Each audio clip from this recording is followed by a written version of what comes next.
بسم اللہ الرحمن الرحیم۔ کتاب قصص القرآن جلد 3 پارٹ نمبر 12 پیج نمبر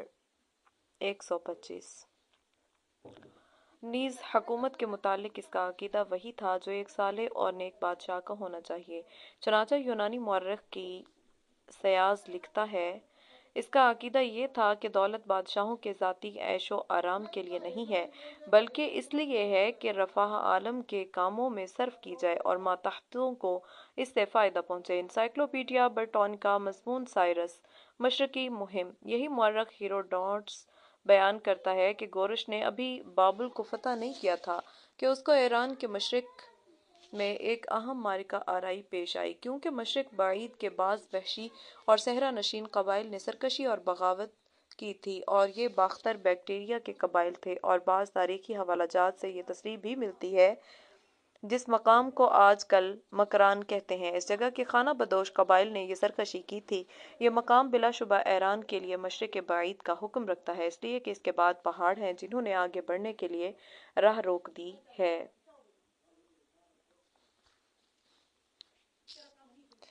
تیسری شمالی مہم بابل کے فتح کے علاوہ تاریخ گورش کی ایک اور مہم کا ذکر کرتی ہے، اور یہ ایران سے شمال کی جانب پیش آئی۔ اس مہم میں وہ بحر کاسپین خزر کو داہنی جانب چھوڑتا ہوا کاکیشیا کے پہاڑی سلسلہ تک پہنچا ہے۔ انہی پہاڑوں میں اس کو ایک درہ ملا ہے جو دو پہاڑوں کے درمیان پھاٹک کی طرح نظر آتا ہے۔ اس مقام پر جب وہ پہنچا ہے تو ایک قوم نے اسے یاجوج ماجوج قبائل کے تاراج کی شکایت کی ہے کہ وہ اس درہ میں سے نکل کر حملہ آور ہوتے اور تاخت و تاراج کر کے ہم کو برباد و تباہ کر ڈالتے ہیں۔ چنانچہ اس نے لوہا اور تانبا استعمال کر کے اس پھاٹک کو بند کر دیا اور دھات کی ایک سد قائم کر دی، جس کے آثار و نشان اس وقت بھی موجود ہیں۔ چنانچہ ہیروڈوٹس اور زمبوفن دونوں یونانی مورخ تصریح کرتے ہیں کہ گورش نے فتح لیڈیا کے بعد سیتھین قوم کے سرحدی حملوں کی روک تھام کے لیے خاص انتظامات کیے، اور یہ حقیقت عنقریب قریب واضح ہو جائے گی کہ گورش کے زمانہ میں یاجوج و ماجوج قبائل میں سے یہی سیتھین تھے جو حملہ آور ہو کر قریب کی آبادیوں کو تاخت و تاراج کرتے رہتے تھے۔ فتح بابل۔ اب جبکہ گورش یا خورس کی فتوحات اس درجہ وسیع ہو چکی تھیں کہ ایران کے مغرب اقصی میں وہ بحر شمال سے لے کر بحیرہ اسود بحر الجین کے آخری ساحل تک قابض تھا، اور مشرق اقصی میں مکران کے پہاڑوں تک، بلکہ دارا کے رقبہ حکومت کی تفاصیل کو مستند مان لیا جائے تو دریائے سندھ تک فتح کر چکا تھا۔ دائرۃ المعارف بستانی جلد 4 ایران اور شمال میں کاکیشیا کے پہاڑی سلسلہ تک حکمران تھا، تو اس کو عراق کی مشہور اور متمدن مگر قاہر و جابر حکومت بابل کی جانب متوجہ ہونا پڑا۔ چنانچہ اس کی تفصیل بھی تاریخی کی زبانی سنیے۔ خورس سے تقریباً 50 برس پہلے بابل کی حکومت پر بنو کد نظر بخت نصر نظر آتا ہے، اور اس زمانہ کے ضمنی عقائد کے مطابق وہ نہ صرف بادشاہ تھا بلکہ بابلی اصنام میں سے سب سے بڑے صنم کا مظہر اور دیوتا بھی سمجھا جاتا تھا، اور اس لیے اس کا حق تھا کہ وہ جس حکومت کو چاہے اپنے قہر و غضب کا شکار بنا کر اس کے باشندوں کو ہولناک اور سخت عذاب میں مبتلا کرے، ان کو ہلاک کرے یا غلام بنا کر ان پر وحشیانہ مظالم کو روا رکھے۔ اس لیے اس بادشاہ کے مظالم بے پناہ اور اس کے تسخیر ممالک کا طریقہ سخت وحشیانہ تھا، جیسا کہ گزشتہ سطور میں بیان ہو چکا ہے۔ اس نے اپنے دور حکومت میں یروشلم بیت المقدس پر 3 مرتبہ حملے کیے اور فلسطین تباہ و برباد کر کے تمام باشندوں کو مویشیوں کی طرح ہنکا کر بابل لے گیا۔ ایک یہودی مورخ جوزیفس کہتا ہے، کوئی سخت سے سخت بے رحم قصائی بھی اس وحشت و خون خواری کے ساتھ بھیڑوں کو مذبح میں نہیں لے جاتا جس طرح بنو قد نظر بنی اسرائیل کو بابل میں ہنکا کر لے گیا۔ دائرۃ المعارف للبستانی بابل۔ بابل کی حکومت او مشوری حکومت کی تباہی کے بعد اور بھی زیادہ مضبوط اور قاہر سلطنت ہو گئی تھی، اور اس زمانہ میں قرب و جوار کی طاقتوں میں کسی کو بھی یہ جرأت نہیں تھی کہ وہ اس جابر حکومت کے قہر و ظلم کا استحصال کر سکیں۔ لیکن فتح بیت المقدس کے کچھ عرصہ بعد بخت نصر مر گیا اور اس کا جانشین نایونی 10 مقرر ہوا، مگر اس نے حکومت کا تمام بار شاہی خاندان کے ایک شخص بیل شازار پر ڈال دیا۔ یہ شخص اگرچہ بہت عیاش اور ظالم تھا مگر بخت نصر کی طرح بہادر اور جری نہیں تھا۔ اس کے زمانہ میں بنی اسرائیل کے قیدیوں میں سے حضرت دانیال نے اپنے حکیمانہ فراست سے بابلی دربار کو اس درجہ مسخر کر لیا تھا کہ وہ حکومت کے مشیر خاص سمجھے جاتے تھے۔ حضرت دانیال نے بیل شازار کو بار بار اس کے مظالم اور عیاشیانہ زندگی کے خلاف تحدید و تنبیہ کی، مگر اس نے کچھ سنوائی نہیں کی، حتیٰ کہ انہوں نے حکومت کے معاملات سے کنارہ کشی کر لی۔ تورات کے بیان کے مطابق اسی زمانہ میں یہ واقعہ پیش آیا کہ بیل شازار شہریار نے اپنی ملکہ کے اکسانے پر ایک شب یہ حکم دیا کہ یروشلم سے جو ہیکل کے مقدس ظروف بنو کدزار لوٹ کر لایا تھا وہ لائے جائیں بنو کدزار لوٹ کر لایا تھا وہ لائے جائیں اور ان میں شراب پلائی جائے۔ یہ جشن ہو ہی رہا تھا کہ کسی غیبی ہاتھ نے بادشاہ کے سامنے دیوار پر ایک نوشتہ لکھ دیا۔ تورات میں ہے، اسی گھڑی میں کسی آدمی کے ہاتھ کی انگلیاں ظاہر ہوئیں اور انہوں نے شمعدان کے مقابل بادشاہی محل کی دیوار کے گچ پر لکھا اور بادشاہ نے ہاتھ کا وہ سرا جو لکھا تھا دیکھا۔ تب بادشاہ کا چہرہ متغیر ہوا اور اس کے اندیشوں نے اسے گھبرا دیا، اور نوشہ جو لکھا گیا سو یہ ہے: منے منے تقیل او فیر سین۔ دانیال کا صحیفہ باب 5 بے آیات 5 تا 25۔ تب شاہ نے گھبرا کر نجومیوں اور فالگیروں کو بلایا، مگر کوئی اس کا مطلب نہ بتا سکا۔ آخر ملکہ کے مشورہ سے دانیال کو بلایا۔ انہوں نے اول اس کے مظالم اور اس کی عیاشی کے خلاف پند و نصیحت فرمائی، پھر بتایا کہ تو نے چونکہ بیت المقدس کے ظروف کی توہین کر کے اس ظلم کی تکمیل کر دی، اس لیے نوشتہ کا مطلب یہ ہے کہ خدا نے تیری مملکت کا حساب کیا اور اسے تمام کر ڈالا۔ تو ترازو میں تولا گیا اور کم نکلا، تیری مملکت پارا پارا ہوئی اور مادیوں اور فارسیوں کو دے دی گئی۔ اس مقام پر تورات نے دارا کو فاتح بابل کہا ہے۔ یہ سخت التباس ہے جو تورات کے بیان میں پیدا ہو گیا ہے، اور جگہ جگہ خورس کی جگہ دارا اور دارا کی جگہ خورس کا ذکر کر کے معاملہ کو خلط ملط کر دیا ہے۔ دراصل بابل کو پہلے خورس ہی نے فتح کیا ہے، اس کے بعد جب اہل بابل نے بغاوت کر دی تو دارا نے دوبارہ حملہ کر کے اس بغاوت کو فرو کیا۔ ادھر یہ واقعہ پیش آیا کہ اہل بابل عرصہ سے بیلشازار کے مظالم سے چھٹکارا پانے کی تجویزیں سوچ رہے تھے کہ ان کے بعض سرداروں نے مشورہ دیا کہ قریب کی زبردست طاقت ایران سے مدد حاصل کی جائے اور اس کے عادل فرما روا سے یہ عرض کیا جائے کہ وہ ہم کو بیلشازار کے مظالم سے نجات دلائے، اور اس کو یہ اطمینان دلایا جائے کہ اہل بابل ہر طرح اس کی مدد کرنے کو آمادہ ہیں۔ چنانچہ 54 قاف میم بابلی سرداروں کا ایک وفد خورس کے پاس اس وقت پہنچا جبکہ وہ اپنی مشرقی مہم میں مصروف تھا۔ خورس نے ان کا خیر مقدم کیا اور ان کو اطمینان دلایا کہ وہ اپنی اس مہم سے فارغ ہو کر ضرور بابل پر حملہ کرے گا اور ان کو بیل شازار جیسے ظالم و عیاش بادشاہ سے نجات دلائے گا۔ خورس جب اپنی مہم سے فارغ ہو گیا تو حسب وعدہ اس نے بابل پر حملہ کر دیا۔ تمام مورخین باتفاق رائے کہتے ہیں کہ اس عہد میں بابل سے زیادہ ناقابل تسخیر کوئی مقام نہیں تھا، اس لیے کہ اس کی شہر پناہ اس درجہ تہ در تہ موٹی اور مستحکم تھی کہ کوئی فاتح اس کی تسخیر کی جرات نہیں کر سکتا تھا۔ لیکن خورس کی عدل گستری اور رحم کے حالات دیکھ کر بابل کی رعایا خود اس درجہ اس کی گرویدہ تھی کہ حکومت بابل کا ایک گورنر گوب ریاس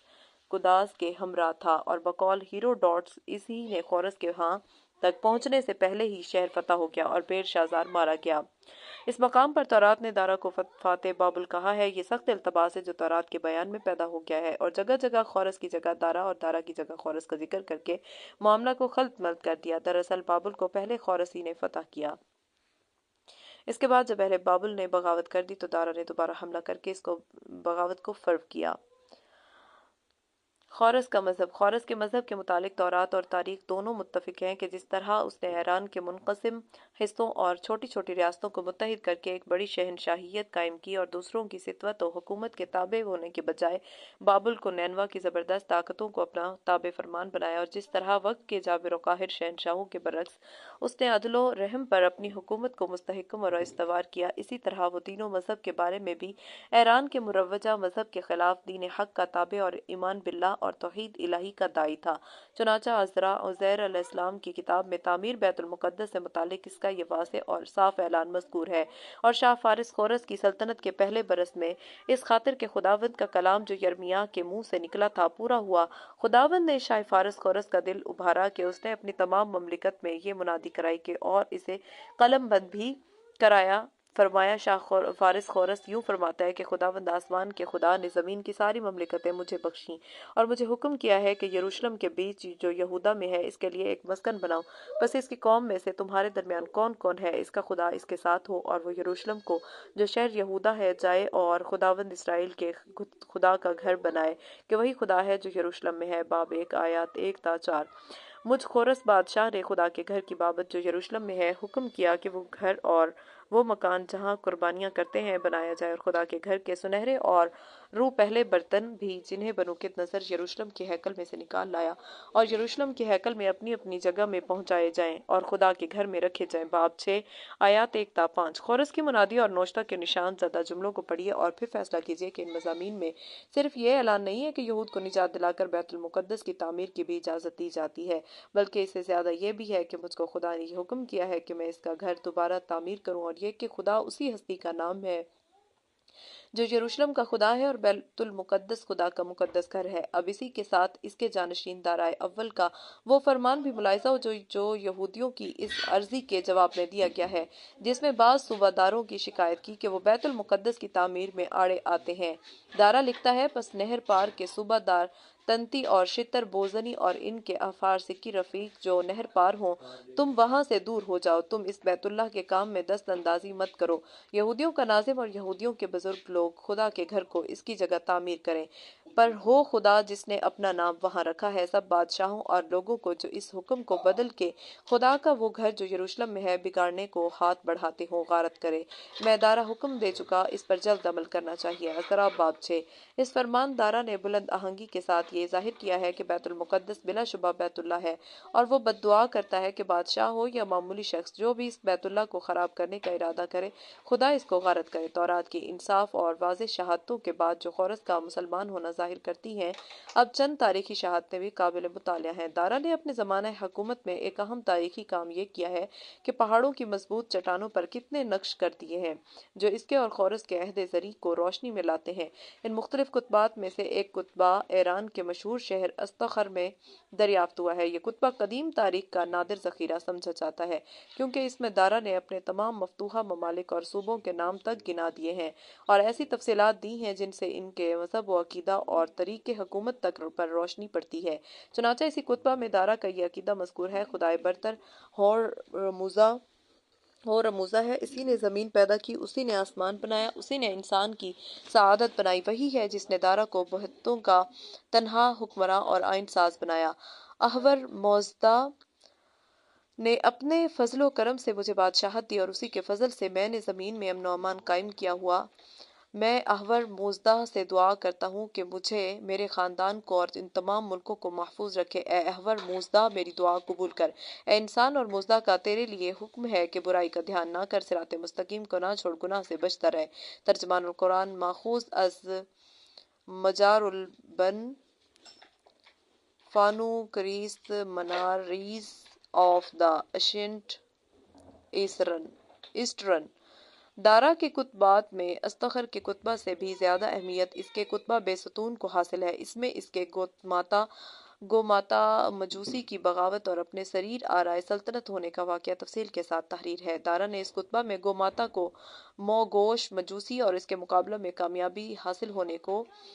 احور موزدہ کے فضل کی جانب منسوب کیا ہے، اور ہیروڈوٹس اور دوسرے یونانی مورخ یہ اور اضافہ کرتے ہیں کہ دارا کے خلاف یہ بغاوت میڈیا ایران کے قدیم مذہب کے پیرووں مجوسیوں کی جانب سے ہوئی تھی۔ دارا کے زمانہ میں گوماتا کے علاوہ پر اور تیش اور چترت خمیہ اور مجوسیوں موگوشوں نے علم بغاوت بلند کیا، اور دارا کے ہاتھ سے پہلا ہمدان میں اور دوسرا اردبیل میں قتل ہوا۔ دائرۃ المعارف بستانی ایران۔ پھر خورس اور دارا کے مومن ہونے اور ایران کے قدیم مذہب مجوسی سے بیزار رہنے پر سب سے بڑی شہادت دارا کا وہ تبلیغی اعلان ہے جو اس نے دانیال کے دشمنوں کے خلاف اس وقت شائع کیا تھا جبکہ دانیال نبی کو ان کے دشمنوں نے شیر ببر کے سامنے ڈال دیا تھا اور دانیال معجزانہ طور پر صحیح و سالم بچ گئے تھے۔ تب دارا بادشاہ نے ساری قوموں اور گروہوں اور اہل لغت کو جو روئے زمین پر بستے تھے نامہ لکھا، تمہاری سلامتی ترقی پائے، میں یہ حکم کرتا ہوں کہ میری مملکت کے ہر ایک صوبے کے لوگ دانی ایل کے خدا کے آگے ترساں لرزاں ہوں، کیونکہ یہ وہی زندہ خدا ہے جو ہمیشہ قائم ہے اور اس کی سلطنت لا زوال ہے اور آخر تک رہے گی، وہی چھڑاتا اور بچاتا ہے اور آسمان زمین میں وہی نشانیاں دکھلاتا عجائب و غرائب کرتا ہے۔ اس نے دانی ایل شیر ببروں کے چنگل سے چھڑایا ہے، بس یہ دانی ایل دارا کی سلطنت اور خورس فارسی کی سلطنت میں کامیاب رہا۔ دانیال کی کتاب باب 6 آیات 25 تا 28۔ ان تاریخی مصادر سے یہ بخوبی واضح ہو جاتا ہے کہ دارا اور اس کے پیشرو خورس کا مذہب ایران کے قدیم مذہب موگوش فارسی لفظ ہے اور مجوش اس کا مورب ہے، مجوسی مذہب سے جدا اور مخالف تھا، اور یہ کہ دارا جس ہستی کو اور یہ کہ دارا جس ہستی کو احور موزدہ کہہ کر پکارتا ہے اور اس کے جو اوصاف بیان کرتا ہے، اس سے یہ صاف معلوم ہوتا ہے کہ وہ اور اس کا پیش رو دین حق پر تھے، اور عربی کا ایل اور ایران کا احور موزدہ ایک ہی مقدس ہستی کے نام ہے، کیونکہ دارا کہتا ہے کہ وہی یکتا اور بے ہمتا ہے اور وہی خالق کائنات ہے، اور خیر و شر تنہا اسی کے ہاتھ میں ہے، نیز وہ توحید خالص پر ایمان کے ساتھ ساتھ آخرت پر ایمان رکھتا اور صراط مستقیم کی تلقین اور گناہوں سے اجتناب کی تعلیم کا اظہار کرتا ہے، اور ظاہر ہے کہ عقائد کی یہ تفصیلات مجوسی مذہب کے بالکل خلاف ہے، اور اسی لیے دارا مجوسیوں پر کامیابی حاصل کرنے کو احور موزدہ کا فضل و کرم قرار دیتا ہے۔ رہا یہ امر کہ خورس اور دارا وقت کے کس مذہب حق کے پیرو تھے، تو اس کا جواب مختصر سی تمہید کے بعد بآسانی دیا جا سکتا ہے۔ ایران قدیم کا مذہب، ادیان و مذاہب کی تاریخ سے یہ ثابت ہوتا ہے کہ وسط ایشیا کی آرین قوموں کا مذہبی تخیل بنیادی طور پر ہمیشہ سے مشترک رہا ہے، اور یہ سب مظاہر قدرت کے پرستار اور اصنام پرستی کے ذریعہ اس عقیدہ کے علم بردار نظر آتے ہیں۔ پھر آہستہ آہستہ آسمان پر سورج کو اور زمین پر آگ کو تقدیس کا درجہ دیا جاتا ہے، کیونکہ ان کی نگاہ میں یہی دونوں روشنی اور حرارت کے مبدع ہیں، اور روشنی اور حرارت ہی عالم کے تمام نظام میں کار فرما ہے۔ چنانچہ قدیم یونان، ہندوستان اور ایران وغیرہ کے مذاہب میں یہ چیز مشترک نظر آتی ہے، البتہ جزیات میں یہ فرق رہا ہے کہ مثلاً یونان اور ہندوستان کے ضمنی عقائد میں دیوتاؤں کو اچھائی اور برائی دونوں پر قدرت حاصل ہے، لیکن ایران کے اصنامی عقائد کی بنیاد اس پر قائم ہے کہ کائنات کا تمام نظام دو مخالف قوتوں کی کار فرمائی میں ہے، ایک خیر اور نیکی کے دیوتا ہیں جو خیر اور تمام بھلائی کے مالک و متصرف ہیں، اور دوسرے شر اور بدی کے دیوتا ہیں جن سے صرف بدی اور برائی کا دور ہوتا ہے، یعنی خالق خیر ایک جدا قوت ہے اور خالق شر دوسری قوت، اور تمام عالم پر انہی دو متضاد قوتوں کی حکومت ہے، اور انہی کے تصادم پر نظام کائنات میں خیر و شر کا غلبہ ہوتا رہتا ہے۔ اس لیے ان کے ہاں خدائے واحد کا کوئی تصور ہی نہیں ہے، چونکہ وہ خیر کو روشنی اور شر کو تاریکی خیال کرتے ہیں، اس لیے آگ کو روشنی کا مبدع قرار دے کر یزداں خیر کا دیوتا کی قربت حاصل کرنے کے لیے قابل پرستش سمجھا گیا، اور آتش پرستی کو مذہب کا جز اعظم بنایا گیا۔ چنانچہ فارس اور میڈیا یعنی ایران کا یہی قدیم مذہب تھا جس کے پیرو موگوش مجوس کہے جاتے تھے۔ ایران اور مذہب زرتشت تقریباً 550 قاف میم اور 1583 میم کے درمیان شمال مغربی ایران یعنی قفقاز اور آذربائیجان کے اس نواح میں جو وادی ارس کے نام سے مشہور ہے، ایک ملہم من اللہ ہستی کا ظہور ہوا۔ یہ ابراہیم زرتشت کی شخصیت تھی۔ انہوں نے ایران کے مجوسیوں میں دین الہی کا اعلان کیا اور رشد و ہدایت، دعوت و تبلیغ کا فرض انجام دیا۔ انہوں نے بتایا کہ کائنات میں خیر و شر کے دیوتاؤں کا تصور باطل ہے، بلکہ سارے عالم پر صرف ایک ہی ہستی بلا شرکت غیر مالک اور متصرف ہے، وہ یکتا اور بے ہمتا ہے، قدیر و حلیم ہے، نور و قدوس ہے، اور یہ احور رموزدہ کی مخلوق اور اس کے حکم سے امور خیر کے کار پرداز امک سپند فرشتے ہیں، اور تم نے جن کو شر کا دیوتا سمجھ لیا ہے وہ سر تاسر باطل کے سوا کچھ نہیں، بلکہ یہاں شر کا مرکزی احور موزدہ کی مخلوق اہرمن شیطان کی ہستی ہے، یہی انسانوں کے دلوں میں شر کو بھڑکا کر تاریکی کی جانب لے جاتی ہے۔ انسان ان دو متضاد اثرات میں گھرا ہوا ہے، اور احور موزدہ نے اس کو اپنے سچے نبیوں کے ذریعہ روشنی اور تاریکی دونوں کے اثرات سے بخوبی آگاہ کر دیا ہے۔ بس آگ کی پرستش محض گمراہی ہے، اور انسانی شقاوت و سعادت کا معاملہ صرف اسی دنیا تک محدود نہیں ہے، بلکہ اس عالم کے علاوہ ایک دوسرا عالم آخرت ہے، اور وہاں دو جدا جدا مقامات، ایک نیکوکاروں کے لیے اور دوسرا بدکاروں کے لیے ہے۔ اس کے لیے ہم کو گناہوں سے پرہیز کرنا اور نیکی کو اختیار کرنا چاہیے اور اپنے اخلاق کو بہتر بنانا چاہیے۔ یہ تھی ابراہیم زرتشت کی وہ تعلیم جس کے متعلق آج عرب اور یورپ کے محقق مورخین کا اتفاق ہے کہ اواخر 6 صدی مسیح میں یہ آواز زرتشت کی زبانی میڈیا اور فارس کے قدیم مذہب کے خلاف ایران میں سنی گئی۔ حاشیہ: تاریخ ابن کثیر جلد 2 صفحہ 48، universal history of the world, مقالہ پروفیسر گرنڈی جی، جلد 2 صفحہ 113۔ یہی مورخین یہ بھی کہتے ہیں کہ ابراہیم زرتشت دانیال اکبر یا یرمیاہ کے شاگرد اور فیض یافتہ تھے، اور ایران کے قدیم مذہب کی ہدایت کے لیے مبعوث کیے گئے۔ ابراہیم زرتشت کی تعلیم دین حق کی تعلیم تھی۔ اس کا ثبوت اس سے بھی ملتا ہے کہ ان پر نازل شدہ الہامی کتاب اوسطیٰ کے مضامین کی ابتدا ایسے ہی جملوں سے ہوتی ہے جن کا مفہوم سچی الہامی کتابوں میں مشترک پایا جاتا ہے، یعنی شیطانی وساوس سے پناہ اور خدائے رحمان اور رحیم کی مدح و ثنا۔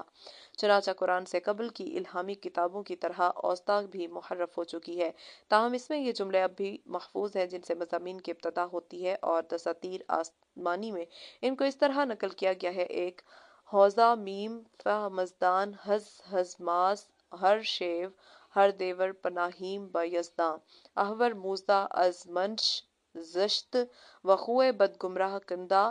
براہ ناخوب برندہ رنج دہندہ آزار رسائندہ یعنی شیطان دو زیشد شمتاج ہر شندہ ہر ششگرز مریان فراہی دور بنام ایزد بخشا یندہ بخشائش گر مہربان دادگر۔ اب اگر اسی کے ساتھ خورس کی خسرو اور دارا یوش دارا کے ان بیانات کو بھی پیش نظر رکھا جائے جو تورات میں بیت المقدس کی تعمیر سے متعلق ہیں، اور ان کتبات کی عبارت کو بھی نظر انداز نہ کیا جائے جو دارا کی جانب سے منقوش کیے گئے ہیں اور جن میں مجوسی عقائد کے خلاف خدائے واحد کے حمد و ثنا بیان کی گئی ہے، تو پھر یہ دعویٰ حقیقت بن کر سامنے آ جاتا ہے کہ خورس اس کے بیٹے کی قباد دوم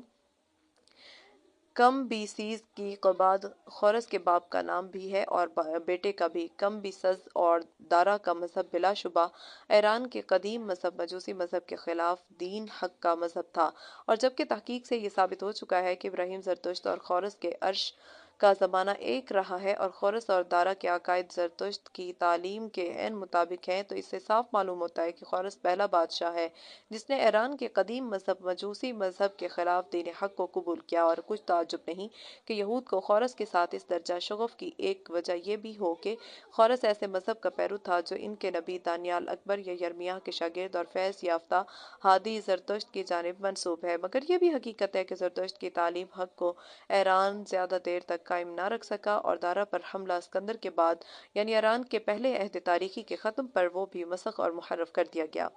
چنانچہ مورخین کا بیان ہے کہ 400 قاف میم کے بعد زردشتی مذہب کا انحطاط شروع ہو گیا، اور ایک جانب روم و یونان کے خارجی اثرات نے اس کو متاثر کیا، دوسری جانب ایران کے قدیم مذہب مجوس نے دوبارہ سر اٹھایا، اور نتیجہ نکلا کہ دارا کے قتل کے بعد ہی اس کے اصل خد و خال بگڑنے لگے اور اس میں تحریف و مسخ کا سلسلہ شروع ہو گیا، اور آہستہ آہستہ قدیم مجوسی مذہب کے امتزاج کے ساتھ اس نے ایک نئی شکل اختیار کر لی، اور اب یہی مجوسی مذہب کے نام سے موسوم ہے۔ ایرانیوں پارسیوں کا اپنا بیان ہے کہ جب سکندر مقدونی نے استخر پر حملہ کیا تو اس نے شہر کو آگ لگا دی اور اس میں زرتشت کا مقدس صحیفہ اوسطا جل کر راکھ ہو گیا۔ گویا بیت المقدس پر حملہ کے وقت جو معاملہ بخت نصر نے یہود کی مقدس کتاب تورات کے ساتھ کیا، وہی سکندر نے اوسطا کے ساتھ کیا، اور اس طرح دونوں مذاہب کے مقدس صحیفے دنیا سے مفقود ہو گئے۔ پھر تقریباً 500 سال کے بعد ایران کے تیسرے تاریخی عہد میں ساسانی حکومت کے بانی ارد شیر بابکانی نے از سر نو اوسطا کو مرتب کرایا۔ پس ظاہر ہے کہ اب یہ صحیفہ اصل اوسطا نہیں ہے بلکہ قدیم ایرانی مذاہب، یونانی مذہب اور زرتشتی مذہب کا ایک معجون مرکب ہے، بلکہ اس کے نمایاں عقائد و اعمال بیشتر قدیم مجوسیت ہی سے ماخوذ نظر آتے ہیں۔ تاہم اس صحیفہ کا جو ناقص اور منحرف حصہ آج پارسیوں کے ہاتھ میں ہے، اس میں اصل مذہب کی جھلک اب بھی کہیں کہیں نظر آتی ہے، جس کے بعض حوالہ جات ہم اصحاب الرس کے واقعہ میں نقل کر چکے ہیں۔ مسلمانوں نے جب خیر القرون میں ایران کو فتح کیا تو ان کو انہی فیرون زرتشت سے واسطہ پڑا جو صحیح دین زرتشتی چھوڑ کر قدیم مجوسی مذہب پر واپس ہو چکے تھے، اور ان میں ایک نبی اور اس کی کتاب کے تصور کے علاوہ کوئی بات زرتشتی مذہب کی باقی نہیں رہی تھی، اور اس بنا پر قرآن نے بھی ان کو مجوسی کہہ کر ذکر کیا ہے۔ اس لیے متقدم عرب و مورخین نے یہ سمجھ لیا کہ مجوسی مذہب زرتشتی مذہب ایک ہی حقیقت کے دو نام ہیں۔ اس کے باوجود بعض متقدم محقق اور اصحاب سیرت اس قدر پتہ دے سکے ہیں کہ ایران میں دو مذاہب نے یک کے بعد دیگر اپنا اثر قائم کیا ہے، کیونکہ اس جدید مرکب مذہب میں بھی آتش پرستی مذہب کی بنیاد تھی، اور اس کا پجاری اور مہنت اب بھی ماں ہی کہلاتا تھا، اور ماں موگوش اور جوش ایک ہی شے ہے۔ ایران اول صابی مذہب رکھتا تھا اور اس کے بعد اس نے زرتشتی مذہب قبول کر لیا۔ لغت عرب میں صابی کے معنی بد دین کے ہیں، چنانچہ قریش مکہ اسی بنا پر اپنے خیال میں مسلمانوں کو صابی کہا کرتے تھے، اس لیے صابی سے ان حضرات کی مراد غالباً اسی مذہب قدیم سے ہے جو آتش پرستی، بت پرستی اور دیوتا پرستی پر قائم تھا۔ متاخرین علماء میں سے شاہ عبد القادر نور اللہ مرقدو بھی تردد کے ساتھ المجوس کی تفسیر میں ارشاد فرماتے ہیں: مجوس آگ پوجتے ہیں اور ایک نبی کا نام بھی لیتے ہیں، معلوم نہیں پیچھے بگڑے یا سرے سے غلط ہیں، مگر آج عرب اور یورپ کے محققین اہل تاریخ بغیر بغیر کسی تردد کے دلائل و براہین کی روشنی میں اس حقیقت کا اعلان کرتے ہیں کہ زرتشت کا مذہب ایران کے قدیم مذہب سے جدا دین حق تھا، جس میں مظاہر پرستی، اصنام پرستی، آتش پرستی سب ممنوع تھی اور خدائے واحد کی پرستش کے سوا کسی کی پرستش جائز نہیں تھی۔ چنانچہ مصر کے مشہور عالم فرج اللہ زکی نے اس قول کی پرزور تردید کی ہے۔ حاشیہ تاریخ ابن کثیر جلد 2 صفحہ 48، جس میں یہ کہا گیا ہے کہ زرتشت نے اول یرمیاہ کی شاگردی کی، مگر جب کسی بات پر یرمیاہ نبی اس سے خفا ہو گئے تو وہ ان سے جدا ہو گیا اور آتش پرستی کا ایک نیا مذہب ایجاد کر لیا۔ ابن کثیر نے بھی اس قول کو قیل کہہ کر نقل کیا ہے، یعنی وہ بھی اس کو قابل اعتماد نہیں سمجھتے۔ ذوالقرنین اور قرآن عزیز۔ ذوالقرنین کی شخصیت کے بارے میں اگرچہ دو اہم مباحث یعنی ذوالقرنین سے متعلق تورات کی پیش گوئیاں اور تاریخی شہادتیں سپرد قلم ہو چکی، لیکن ابھی ایک اہم مسئلہ یہ باقی ہے کہ کیا وہ شخصیت جس کے لیے تورات اور تاریخ سے روایات و شہادات پیش کی گئی ہیں در حقیقت قرآن میں مذکور ذوالقرنین ہی کی شخصیت ہے؟ تو اس کے جواب سے قبل قرآن عزیز کی ان آیات کو پیش کر دینا ضروری ہے جو سورہ کہف میں اس واقعے سے متعلق بیان کی گئی ہیں، تاکہ بعد میں تطبیق کا مسئلہ بخوبی واضح ہو سکے۔ قرآن عزیز سورہ کہف میں ذوالقرنین کا واقعہ اس طرح مذکور ہے: وَيَسْأَلُونَكَ عَنْ ذِي الْقَرْنَيْنِ قُلْ سَأَتْلُو عَلَيْكُمْ مِنْهُ ذِكْرًا إِنَّا مَكَّنَّا لَهُ فِي الْأَرْضِ وَآتَيْنَاهُ مِنْ كُلِّ شَيْءٍ سَبَبًا فَأَتْبَعَ سَبَبًا حَتَّى إِذَا بَلَغَ مَغْرِبَ الشَّمْسِ وَجَدَهَا تَغْرُبُ فِي عَيْنٍ حَمِيَةٍ وَوَجَدَ عِنْدَهَا قَوْمًا قُلْنَا يَا ذَا الْقَرْنَيْنِ إِمَّا أَن تُعَذِّبَ وَإِمَّا أَن تَتَّخِذَ فِيهِمْ حُسْنًا قَالَ أَمَّا مَنْ ظَلَمَ فَسَوْفَ نُعَذِّبُهُ ثُمَّ يُرَدُّ إِلَى رَبِّهِ فَيُعَذِّبُهُ عَذَابًا نُكْرًا وَأَمَّا مَنْ آمَنَ وَعَمِلَ صَالِحًا فَلَهُ جَزَاءً الْحُسْنَى وَسَنَقُولُ لَهُ مِنْ أَمْرِنَا يُسْرًا ثُمَّ أَتْبَعَ سَبَبًا حَتَّى إِذَا بَلَغَ مَطْلِعَ الشَّمْسِ وَجَدَهَا تَطْلُعُ عَلَى قَوْمٍ لَمْ نَجْعَلْ لَهُم مِّن دُونِهَا سِتْرًا كَذَلِكَ وَقَدْ أَحَطْنَا بِمَا لَدَيْهِ خُبْرًا ثُمَّ أَتْبَعَ سَبَبًا حَتَّى إِذَا بَلَغَ بَيْنَ السَّدَّيْنِ وَجَدَ مِن دُونِهِمَا قَوْمًا لَّا يَكَادُونَ يَفْقَهُونَ قَوْلًا قَالُوا يَا ذَا الْقَرْنَيْنِ إِنَّ يَأْجُوجَ وَمَأْجُوجَ مُفْسِدُونَ فِي الْأَرْضِ فَهَلْ نَجْعَلُ لَكَ خَرْجًا عَلَىٰ أَن تَجْعَلَ بَيْنَنَا وَبَيْنَهُمْ سَدًّا قَالَ مَا مَكَّنِّي فِيهِ رَبِّي خَيْرٌ فَأَعِينُونِي بِقُوَّةٍ أَجْعَلْ بَيْنَكُمْ وَبَيْنَهُمْ رَدْمًا آتُونِي زُبَرَ الْحَدِيدِ حَتَّى إِذَا سَاوَىٰ بَيْنَ الصَّدَفَيْنِ قَالَ انفُخُوا حَتَّى إِذَا جَعَلَهُ نَارًا قَالَ آتُونِي أُفْرِغْ عَلَيْهِ قِطْرًا فَمَا اسْطَاعُوا أَن يَظْهَرُوهُ وَمَا اسْتَطَاعُوا لَهُ نَقْبًا قَالَ هَٰذَا رَحْمَةٌ مِّن رَّبِّي فَإِذَا جَاءَ وَعْدُ رَبِّي جَعَلَهُ دَكَّاءَ وَكَانَ وَعْدُ رَبِّي حَقًّا وَتَرَكْنَا بَعْضَهُمْ يَوْمَئِذٍ يَمُوجُ فِي بَعْضٍ وَنُفِخَ فِي الصُّورِ فَجَمَعْنَاهُمْ جَمْعًا۔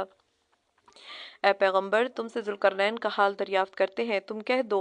میں اس کا کچھ حال تمہیں کلام الہی میں پڑھ کر سنا دیتا ہوں۔ ہم نے اسے زمین میں حکمرانی دی تھی، نیز اس کے لیے ہر طرح کا ساز و سامان مہیا کر دیا تھا۔ تم دیکھو اس نے پہلے ایک مہم کے لیے ساز و سامان کیا اور پچھم کی طرف نکل کھڑا ہوا، یہاں تک کہ چلتے چلتے سورج کے ڈوبنے کی جگہ پہنچ گیا۔ وہاں اسے سورج ایسا دکھائی دیا جیسے ایک سیاہ دلدل کی جھیل میں ڈوب جاتا ہے، اور اس کے قریب ایک گروہ کو بھی آباد پایا۔ ہم نے کہا، اے ذوالقرنین، اب یہ لوگ تیرے اختیار میں ہیں، تو چاہے انہیں عذاب میں ڈالے، چاہے اچھا سلوک کرے، اپنا بنا لے۔ ذوالقرنین نے کہا، ہم ناانصافی کرنے والے نہیں، جو سرکشی کرے گا اسے ضرور سزا دیں گے، پھر اسے اپنے پروردگار کی طرف لوٹنا ہے، وہ بدعمالیوں کو سخت عذاب میں مبتلا کرے گا، اور جو ایمان لائے گا اور اچھے کام کرے گا تو اس کے بدلے اسے بھلائی ملے گی، اور ہم اسے ایسی ہی باتوں کا حکم دیں گے جس میں اس کے لیے راحت و آسانی ہو۔ اس کے بعد اس نے پھر تیاری کی اور پورب کی طرف نکلا، یہاں تک کہ سورج نکلنے کی آخری حد تک پہنچ گیا۔ اس نے دیکھا سورج ایک گروہ پر نکلتا ہے جس سے ہم نے کوئی آڑ نہیں رکھی ہے، معاملہ یوں ہی تھا، اور جو کچھ ذوالقرنین کے پاس تھا اس کی ہمیں پوری خبر ہے۔ اس نے پھر ساز و سامان تیار کیا اور تیسری مہم میں نکلا، یہاں تک کہ 2 پہاڑوں کی دیواروں کے درمیان پہنچ گیا۔ وہاں اس نے دیکھا پہاڑوں کے اس طرف ایک قوم آباد ہے جس سے بات کہی جائے تو کچھ نہیں سمجھتی۔ اس قوم نے بھی اپنی زبان میں کہا، اے ذوالقرنین، یاجوج اور ماجوج اس ملک میں آ کر لوٹ مار کرتے ہیں، کیا ایسا ہو سکتا ہے کہ آپ ہمارے اور ان کے درمیان ایک روک بنا دیں اور اس غرض سے ہم آپ کے لیے کچھ خراج مقرر کر دیں